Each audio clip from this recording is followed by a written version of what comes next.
Wow. Kabir, the weaver of God's name, continued, no grief land. The state of being within the sense referred to does not imply mental introspection, or is it a symbolic or figurative expression. Although many scholars have tried to interpret this term as a mental concept, it is neither theoretical nor metaphorical. By within, the sense refer to the inner spiritual worlds, which, though beyond the grasp of the physical senses, are as real as any of the tangible things of the outer world.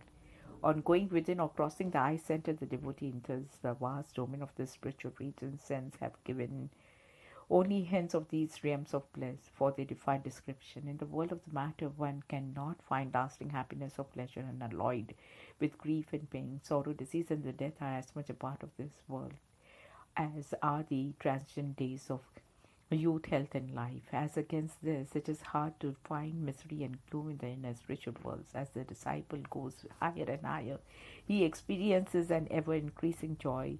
As the At the highest region of pure bliss, there is nothing but divine love, love which is everlasting bliss, love which is God. Kabir calls this region Begumpur, the city of no gloom or no grief land. To kings and paupers, to emperors and fakirs, to one and all I give the call. If you long for the eternal bliss, come and dwell in my home, no grief land is my abode, O friend. Guru Ravidas also calls the inner realm of bliss Begumpur. No grief land is the name of the town. Pain and fear do not exist there. There is no anguish of tax payment, nor are there gods to be taxed. There is neither fear nor fault, neither dread nor decline. Now I have attained my wondrous homeland, O brother, where safety and calm ever prevail. Everlasting and changeless is the domain of my emperor. There is neither a second nor a third. Here abides only the one. It is renewed as Abadan, the city of peace and plenty. Here reside only the rich at heart.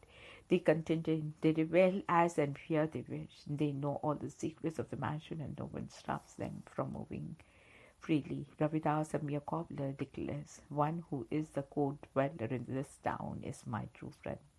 And mentioned earlier, the way to the inner spiritual world is within the human body, the eye center being the gateway. The spiritual region described by the sense, where the vast continents and islands are also within the body. In order to reach them, the devotee has to go within, pass through the eye center, and enter into the new dimension of spiritual consciousness. Guru Amar Das describes the human body as a cave which is a repository of inexhaustible treasures, and within which also resides God, the boundless and inaccessible. Within the body resides He Himself, the unfathomable. One who cannot be seen. Within the body are numerous regions, continents, heavens, and underworlds. Generally, in their composition, the sense have given only vague hints about the color, sound, and the light of the various regions. A few poems of the Kabir, though providing only a cursory account of the inner worlds, were meant exclusively for this disciple as part of their spiritual instructions. At the beginning of the 20th century, some of these hymns came to the notice of scholars, and a few have been published. These poems provided a guideline to the disciple. They did not undertake to furnish a detailed account of the inner realms, which according to the sense cannot be depicted in the limited vocabulary of material world. Guru Nanak and the galaxy of the sense succeeding him, Ravidas, Dadu, Plaltu, Darya, Garib Das, Charan Das, and almost all the sense of the medieval period preferred to give only vague indications of the spiritual regions. It was later sense like Tulsi Sahib and Swami Ji who tried to provide greater details of the inner worlds. Kabir, however, has generally described the inner regions through parables or unusual images. In the cave of the firmament ceaselessly reigns ambrosia. Here, without an instrument, arise melodies, but one can realize this only in meditation. Without a lake, bloom lotus flowers over which swans hovered in bliss. Without a moon, there is moonlight, and wherever one looks, one finds pure soul swans floating in joy. Says Kabir, listen, O friend. He who arrives here becomes immortal. He will never face death again. The inner spiritual region of supreme bliss is the home of the sense. Kabir says that one cannot comprehend its beauty and bliss through erudition, analysis, or intellectual speculation, nor can one see reach this land through the adherence to the caste system, ritual prayer, or ceremonies. Canonic laws and dogmas do not reach there, and religious texts are ignorant and of that land of pure bliss. And further as we are lighting flashes without clouds, we are dazzling light shines without the sun, we are pearls of radiant sheen form without mother of pearl. We are the sweet music of the divine voice resounds without a speaker, without rhythm or tone, such is my homeland, O friend. Dadu conveys this experience in similar terms. Where there are no suns, I saw a sun. Where there are no moons, I saw a moon. Where exist no stars, there I saw a twinkle. Dadu saw, and boundless was his joy. Saint Namdev has the same inner experience to share with his disciples. Without the leather covering the dumb beads, without the monsoon there is thunder. Without clouds it rains. One can grasp the sense. Describing the brilliance of the inner light, Guru Nanak says, as one sees lightning on the dark night, does day and the night see the divine light deep within yourself. The Lord is the embodiment of the bliss of ineffable beauty. He is seen through a perfect master. Referring to this light, the prophet Isaiah says, the sun shall be no more and the light by day, neither our brightness shall the moon give light unto thee, but the Lord shall be unto thee for as everlasting light, and thy God thy glory. The sun shall no more go down, neither shall thy moon withdraw itself, for the Lord shall thine everlasting light, and the days of thy mourning shall be ended. Saints giving hints of the spiritual region say that the light of the first region is the soul journey is like that of the 1,000 lamps of extraordinary brilliance. The light of the second stage is that of the rising sun.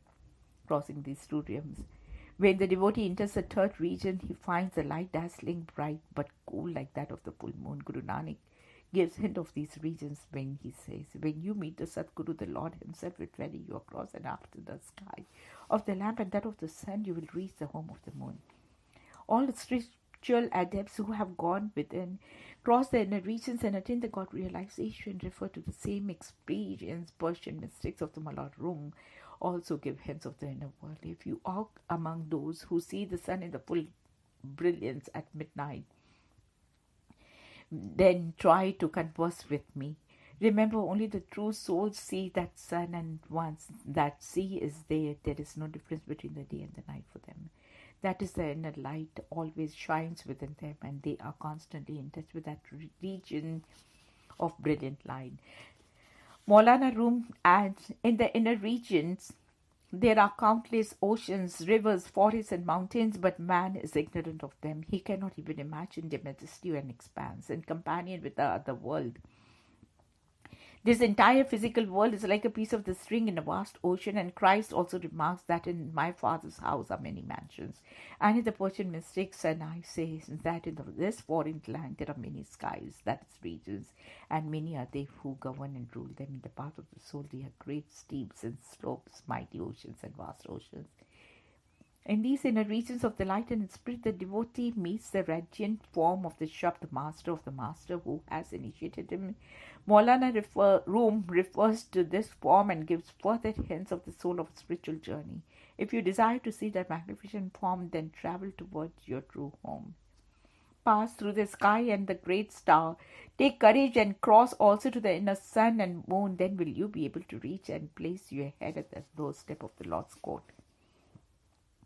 The entire physical, astral and the casual world has been called by the saints the region of the Brahma or Brahmand, and the regions beyond Brahm, the domain of pure spirit, also called Prar Brahma. That is the realm beyond the Brahm. This is the broad division of the entire outer and inner creation. Some saints have divided the creation into 4 regions, calling the physical or material world Pind and astral, and the casual Brahman, and the realms beyond Brahm, Sachkhand. Kabir, while describing Pind, gives some idea of the lower chakras or the centers of the human body and the methods usually adopted by yogis to reach them. All these centers are within the Pind or the physical world. Kabir rejects the practice of going into the chakras below the eye centers, Saints have ever entertained the idea of breath control in the yoga and the austerities prescribed of the undertaking these practices in the conscious state. The seat of the soul and the mind is between the two eyebrows, and the devotee can and should start his inner journey from this point instead of descending to the lower centers of the body. Kabir says that the path to the inner spiritual regions will begin when the seeker goes to the perfect master and adopts the practice of Nam and withdraws his consciousness to the eye center.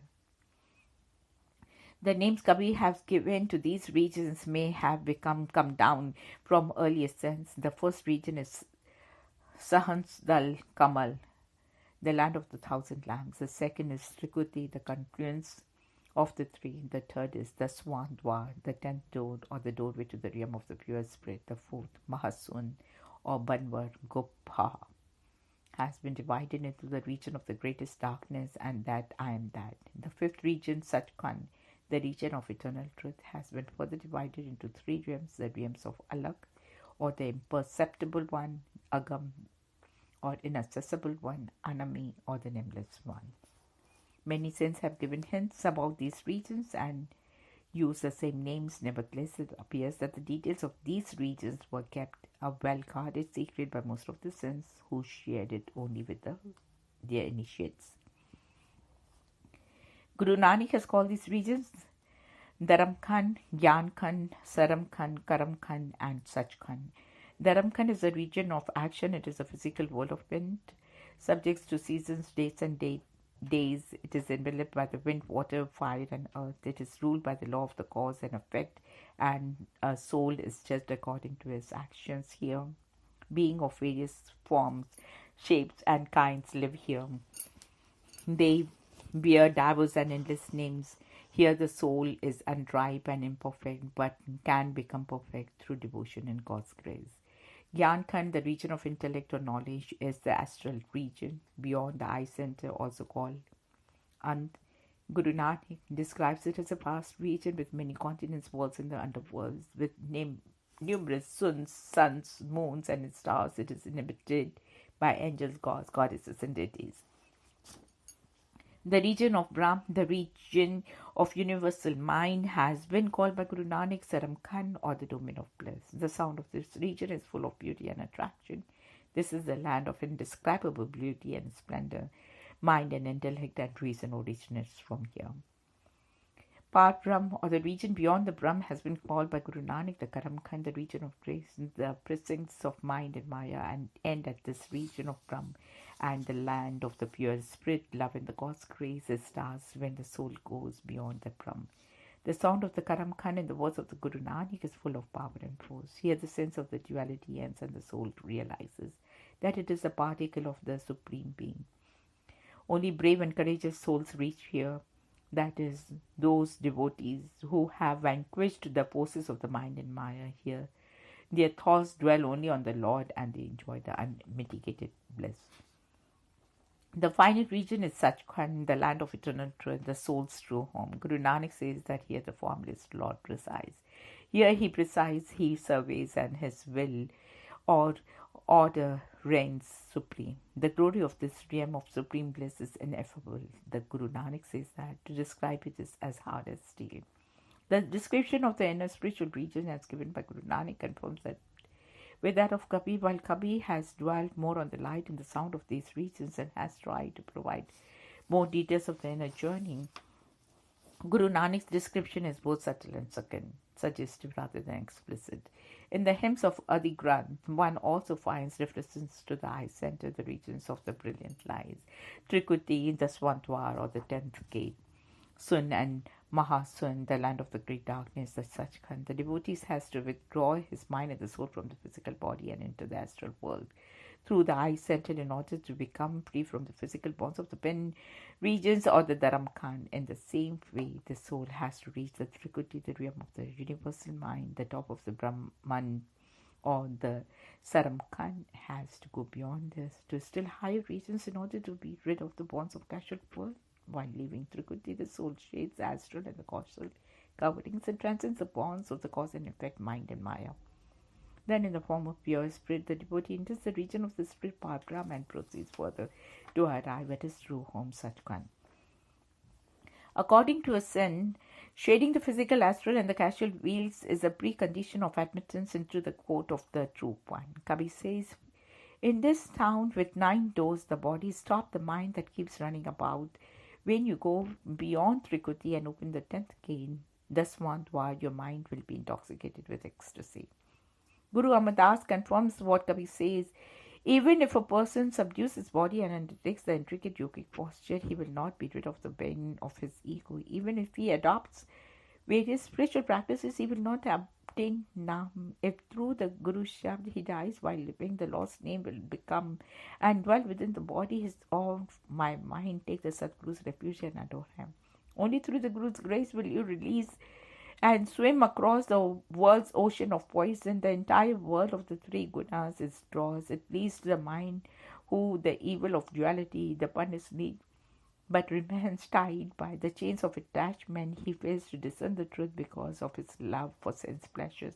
When you meet the Sadguru, you will go beyond Trikuti and enter the 4th gate. It stays the gateway of freedom.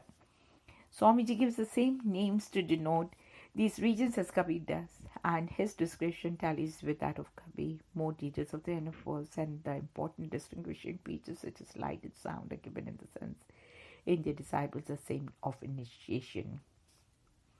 Dadu clearly points out the unity of Kabir's message with that of the other sense when he says under the chapter of truth, poor Kabir kept saying the same thing all his life. He explained it many a way, but Dadu, the world seems to be crazy, for it refuses to accept what he said. Those who cross the intricate veils within and reach that realm of truth will say the same thing. But, O Dadu, why should they try to speak who is still wander midway? The thief without the head. Although the Lord is within the human body and the path is within, and the Master is ever present to guide and help the devotee, it is not easy to attain the goal. There are obstacles in the way, lures and attractions in the outer as well as the inner world. Entice the devotee and prevent him from progressing on the spiritual path. The biggest obstacle, perhaps the only obstacle, is the mind. Kabir calls it as a thief because it steals the spiritual wealth of the devotee through its mighty companions. Lust, anger, attachment, greed, avarice, jealousy, hate, and above all ego, who prevails upon man to dissipate the precious opportunity of human birth in vain pursuits. Kabir says, throughout the 3 worlds, the thief steals with great cunning and steals and deprives devotees of all their wealth. No one who Kabir recognizes the thief, for he goes about without a head. There is no physical foe in the world that man has not been able to subdue. He has tamed lions, elephants, and tigers, conquered forts, kingdoms, and nations, but he has not been able to vanquish his own mind. Kabir calls the mind the wild beast who has no thorns, fangs, beaks, or main body. It is the enemy hard to identify, for it has neither head, nor form, nor shape. For ages men have adopted various means to tame the mind: austerities, penances, fast renunciation, intricate yoga practices, denying the body food, water, and comforts, and have resorted to numerous ways to bully the mind into submission, but denying necessities and comforts to the body, torturing it the heat and cold, and subjecting it to the secluded life of a forest or cave cannot overcome the mind. Kabir says that by beating the snake whole, one cannot kill the snake. These practices affect only the body, not the mind. The body is locked in a dark cell. Only the body will be incarcerated, not the mind. The body may be at one place, but the mind can roam about in all directions. His Kabir, mind is like a monkey. Not a moment does it stay still. In order to control the mind, it is necessary for the seeker to know what mind is and what its characteristics are. Say that the mind is matter, it is not a spirit or soul, its origin, the source is Brahman. In the region of the universal mind, while that of the soul is the Lord, in the region of everlasting bliss. Itself inert mind draws power from the soul. An electric bulb has no light. It emits light through the energy of electric current, or it receives from the powerhouse. In the case of the mind, its connection with the soul has been made since the day of creation. Just as mind is independent on the soul, so also the soul can act and function in the physical world only through the mind. Kabir says that the devotee can only be free of the bondage of mind on reaching the state of the unmani or the region of the universal mind, the realm of Brahm. When the devotee grasps the original source of mind, the mind becomes still. He also knows the secret, who knows what mind is. Let no one's mind delude and hinder him from realizing the truth, for only he who is attuned to the Lord will obtain true peace. One has to take the help of the mind, for only on controlling the mind will one attain perfection. Through mind, the mind can be controlled. There is none other than the mind. The mind is energy, the mind is power, the mind is made of 5 elements. And who takes his mind and fixes it on the region of the Brahm, to him the mysteries of the 3 worlds are revealed. Guru Nanak makes the same observation about the mind. This mind performs action. This mind undertakes religious rituals. This mind is born of the 5 elements. This mind is evil, covetous and foolish, but when it practices Naam through the Gurmukh, it becomes beautiful. Although the mind is born of matter, imbibes the qualities of the casual, astral and the physical regions and derives its energy from the soul, still it is powerful and tight involvement in the external world. Love of pleasure, fondness of variety, and an insatiable hunger for the world and its objects are the same of its remain characteristic. Lust, anger, attachment, craving, and sensual gratification, equal and ceaseless wandering from the place to place, an object of no object, are some of its basic tendencies. Soul, a particle of the Supreme Being, immaculate and divine in its primal state, is a complete slave to the mind and its designs. In the physical world, mind also is not free, urged on by its fondness of the senses, pleasures. It has become a slave to the senses. In the words of the Kabir, mind does not leave sense pleasure, and sense pleasures do not leave the mind. Such is the nature of the tendencies of both. Thus both mind and the sense have eclipsed the soul. Guru Ravidas says, what can I really know, O Lord? I am sold at the hands of the mind, and Maya, the fugitive mind, runs in the 4 directions, and the 5 senses remain not steady. These senses together have spoiled my mind, and day after day they have erected barriers between me and the Lord Divine. Mind is always changing. Sometimes it is inclined towards devotion, sometimes towards sense pleasure, sometimes it is calm and restrained, sometimes angry and agitated. Kabir says that mind becomes thick and heavy, mind becomes thin and fine, mind becomes cool as water, mind becomes a blazing fire. Whatever impulse arises in the mind, the same form it adopts. In the moment, mind becomes a benevolent giver. In the moment, it's covetous miser. One moment it acts like a king, and the next like a miserable rage. But if the mind submits to the master, it will without doubt receive the master's grace. Mind clings to the soul like a parasitic vine. With each birth, the soul adopts the mind, and at death leaves it. But the mind, unaffected by the death, remains clinging to the soul. Mind never died, nor did Maya, but the body died, and died 1,000,000 times. Alas, mind's cravings and expectations did not die, O Kabir. Because of its desires and cravings for the world and its objects, the mind comes into the world again and again, and the soul tied to the mind has to keep incarnating along with the mind. Mind was originally a mean for the soul to move and act in the world, to associate and reciprocate with others, and to know and experience the vicissitudes of its physical surroundings. But the soul, submitting to mind's desires and cravings of pleasure, has become its slave. To take an example from Kabir, a farmer bought a sheep to meet his requirements for wool, but he neglected to keep an eye on it, and the sheep quietly ate up all the cotton fruits and ruined the cotton crop. For eons, the soul has had no control over the mind and has been allowing it to ruin the soul's wealth, its original brilliance. Mind's appetite for pleasure is boundless, in the words of Tulsi Sahib. Mind's hunger is voracious, like that of a demon. Saints have described mind as uncontrollable, like a mad elephant, rective like an untrained horse, restless like a wild deer, fickle like waves, and always changing like the colors of a chameleon.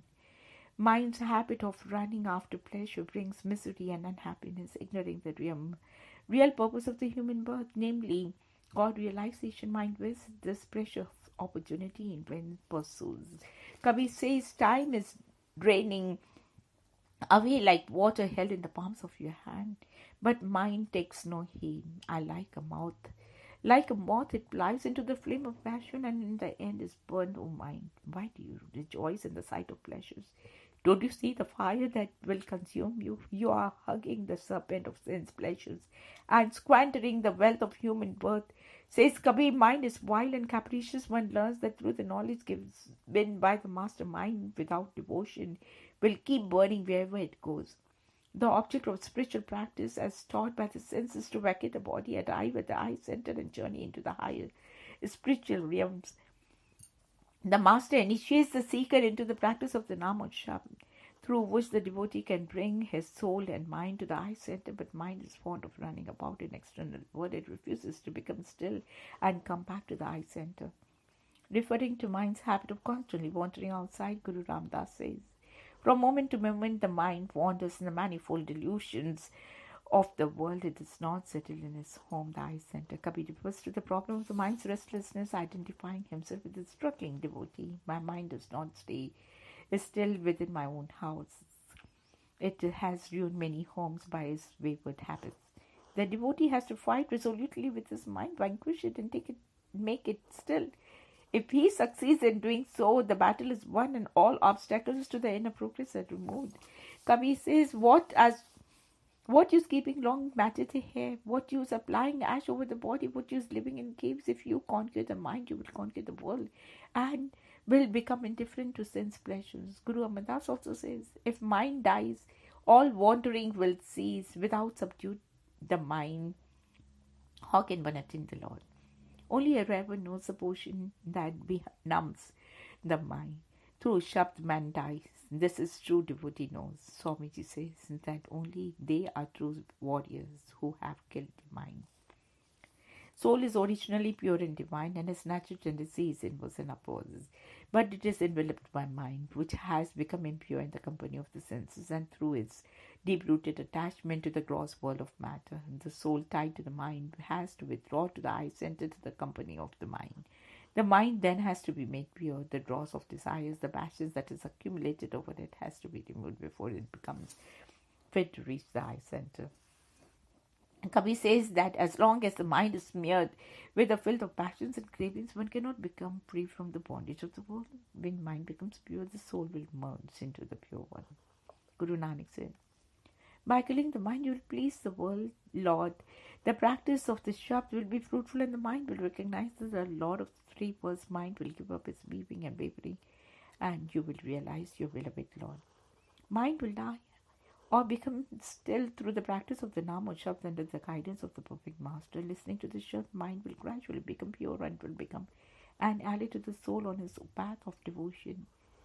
Kabir expresses this in some of his poems, and lays, put under the shackles of a true name, mind will run about wherever he pleases. Mind is stubborn and mighty like a mountain, but the moment the crowbar of the Shabd strikes it, it yields a mine of pure gold.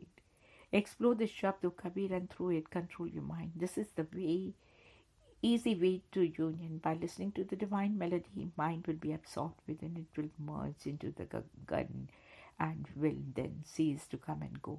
In the region of the sun, it will gain its originate state.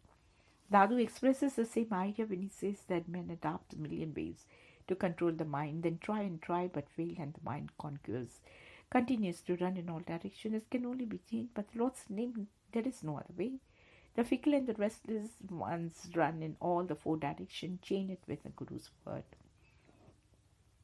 Guru Nanak also declares in no uncertain terms that mind can only be controlled by the practice of the Shabd imparted by the Master. Without the Master's word, mind cannot become still. This mind, bewitched by Maya, is released by the practice of the Shabd. Swamiji says that mind comes under control when it listens to the melody of Shabd. Adopt a million ways, but the mind will pay no heed. When it listens to the melody of the Shabd, it will come under control. Except through Shabd, this slumbering mind will not arise, though countless devices one may try. Guru Ramdas says that mind will be rid of its lust from roving outside by coming in contact with the sense. By meeting the sense, my mind has come to life. Mind is vagrant, roving endlessly in many directions through the sense. It has been captured and made still, just as a fisherman casts his net and captures the fish. Saints know that craving for pleasure is mind's innate nature, and all this behavior is motivated by his habit of pleasure seeking. Its lust for sense pleasure will not be satisfied by allowing it to fulfill its desires, for mind's cravings have no end.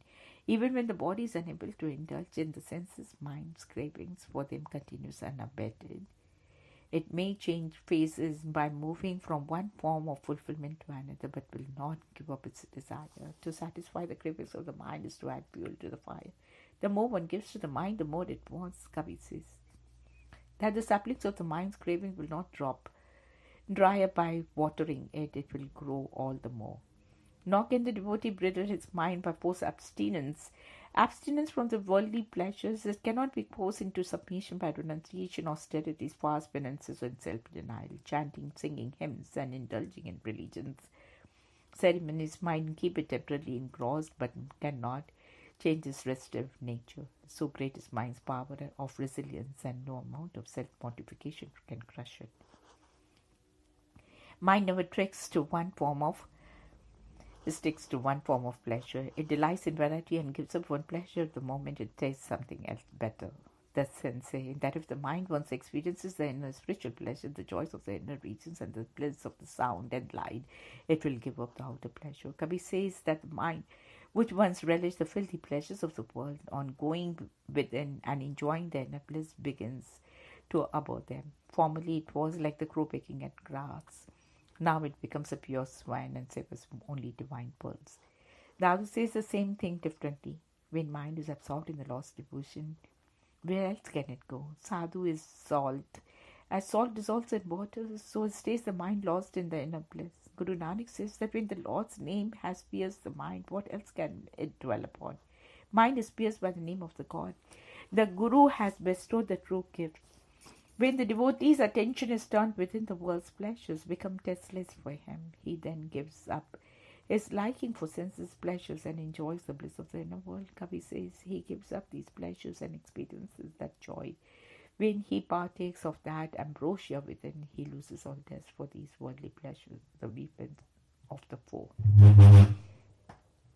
The citadel of the body is guarded by mind with its powerful forces of lust, anger, attachment, avarice, and ego. The devotee has to vanquish them, open the gateway of the fort, the door within, storm the fortress, and capture the mind, its overload. The 5 passions keep the devotee tied down to the world and to the physical body of 9 doors. Lust pulls the mind downward, anger spreads its upwards, attachment keeps it chained to the world, avarice fans its desire for material possession, and ego hinders and prevents it from turning towards the Lord. Envy, jealousy, spitefulness, pride, selfishness, haughtiness, enmity, and many allied evils of the death offshoots of these 5 passions, Kabir says. So long as the body's storehouse abounds with the hoard of lust and anger, of ego and greed, Kabir, the learned and the loud are no doubt the same. The battle against these enemies is to be fought with the weapons of Nam, of devotion, love, and surrender to the Master. The path of the sense is not that of suppression. It is the path of sublimation. It is translating the roots of the mind from the physical world to the inner regions of bliss, the diversion of the mind's currents from sense pleasure to the beatitudes of the spiritual world is not a post exercise. It is a subtle process and automatic result of spiritual practice. The world and its objects and the pleasures available here are all transitory. They are unreal. Like a dream, one should become awake to the everlasting spiritual bliss that awaits the soul within. Kabir says, those who look upon this dream as real do not realize the suffering and misery of this world. The ignorant ones do not open their eyes. They continue in their state of slumber. Alarmed to the deadly serpent of the passions, I stay awake, the ruthless hunter's bow is always loaded with an arrow. He shoots arrows envenomed by the bane of passions. Thus the hunt's call, the deadly predator day and night. The world is his hunting ground. Men and women are the rapists, his heedless prey. The huntsman has set the forest ablaze with the fires of Maya and attachment. The strong winds of their avarice further fan the fire, and the minions of the call, passions, and the evil tendencies surround the prey and force them into his range. Kabir further says that though hounded by peril and misery, men do not worship the Lord. They run after the marriage of sense pleasures. They forget death and look upon pain and pleasure. Alas, the luckless must do not try to understand the source of their true health and happiness. They allow the pestilence of misery and to infest their being. As the insect of the neem tree loves his bitter pulp, so the world devotes the poison of the sense pleasures as nectar. Men do not discern between this poison and the nectar of Nam, but they who do attain true happiness. Such is the design of the creation, that all the passions are provided with material to excite and sustain them. In the words of the Guru Nanak, physical beauty and the lust of friends, taste of palate is tied to hunger, greed is involved with riches, and sleep relishes even a flimsy bed. Anger barks in wild wrath, blindly it shouts in vain. It is better to be silent, O Nanak, for without Naam whatever one utters is dirt. Power, wealth, beauty, has high caste, and youth are five formidable thugs. These thugs have duped the entire world. No one can protect his honor from them. But those who take the shelter of the Guru's feet, who wink these thugs, those who are without this good fortune, continue to be deceived by them. Kabir advises disciples to contemplate on the virtues and try to cultivate them. Thus, modesty, purity, chastity should replace lust.